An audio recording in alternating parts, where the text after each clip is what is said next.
किसी मुसलमान को वो आतंकवादी घोषित कर देते हैं, मीडिया लगातार प्रचार कर देते हैं और प्रचार करने के बाद में लगातार प्रचार करने के बाद में वो उसके ऊपर आतंकवाद का ठप्पा लगा देते हैं और फिर उसको अरेस्ट किया जाता है। वो 10 साल 12 साल 15 साल 18 साल जेल में चढ़ता है। उसके बाद हाई कोर्ट का डिसीजन आता है। ऐसा जंगली महाराज केस में 52 लोगों को छोड़ दिया। ये जो हिमायत बेग है उसको 2 बार 3 बार फांसी की सज़ा हुई, उसको आजीवन कारावास हुआ और आजीवन कारावास का कारण दिया कि उसके घर में ये RDX मटेरियल मिला। तो RDX मटेरियल मिला, पुलिस वाले RDX मटेरियल लेके जाते घरों में दूसरों के और उसको कहते हैं हाँ इनके घर में, वो अपने पास ही लेके जाते। आप बोलेंगे भाई ये तो भयंकर बात है, इसका कोई सबूत है? कोल्हापुर में हमारे बामसेव का कार्यकर्ता, शेख का बेटा वीडियो बनाने का काम करता था, रिपेयरिंग का वीडियो रिकॉर्डिंग का काम करता था। तो उसने अपने दुकान में CCTV कैमरे लगाए।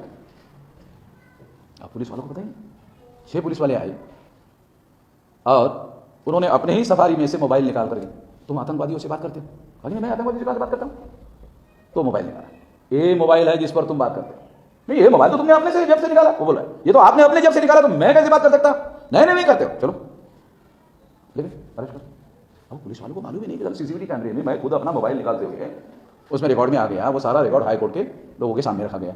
हाई कोर्ट के जज ने इंक्वायरी का ऑर्डर दिया और इंक्वायरी के ऑर्डर में पता चला कि पुलिस वालों ने कॉन्स्पिरेसी बनाकर वो मटेरियल मोबाइल खुद लिख लिया। तो इसका मतलब ये है कि ये किसी को आतंकवाद के तौर पर फंसाने के लिए अपने पास ही मटेरियल लेके जाते हैं और उसको मुद्दा माल सबूत बना करके उसके खिलाफ में यूज करते हैं और उसको आतंकवादी घोषित करते हैं। उस तरह से RDX मटेरियल तुम्हारे घर में मिला।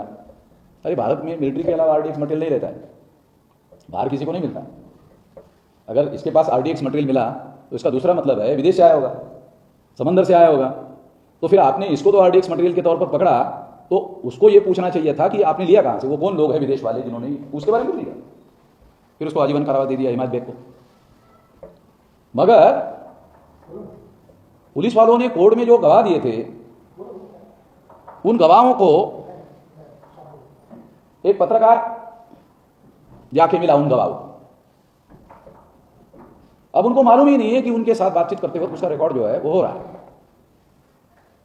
तो रिकॉर्ड किया गया कि आपने कोर्ट में ऐसा था। नहीं, वो तो पुलिस ने बोला ऐसा कहने के लिए। हिमायत बेग तो पुणे में था ही नहीं, वो तो औरंगाबाद में था। मगर पुलिस वालों ने हमसे कहा, नहीं तो कहा कि तुमको भी अंदर डाल देते। तो झूठे जो मतलब केसेस है वो पुलिस वालों ने तैयार किए। ऐसा सारा रिकॉर्ड जो है उस पत्रकार ने इकट्ठा किया और इकट्ठा करने के बाद में वो सार्वजनिक कर दिया सोशल मीडिया।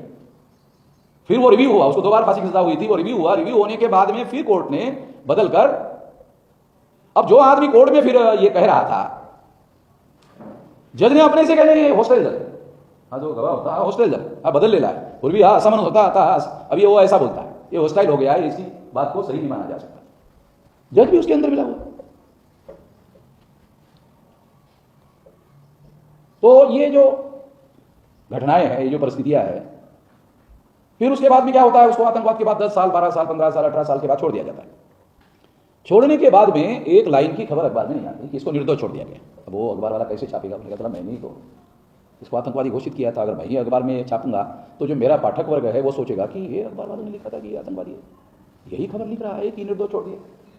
तो इसका मतलब अखबार वालों ने ये कैंपेन चलाकर मीडिया ट्रायल चलाया था।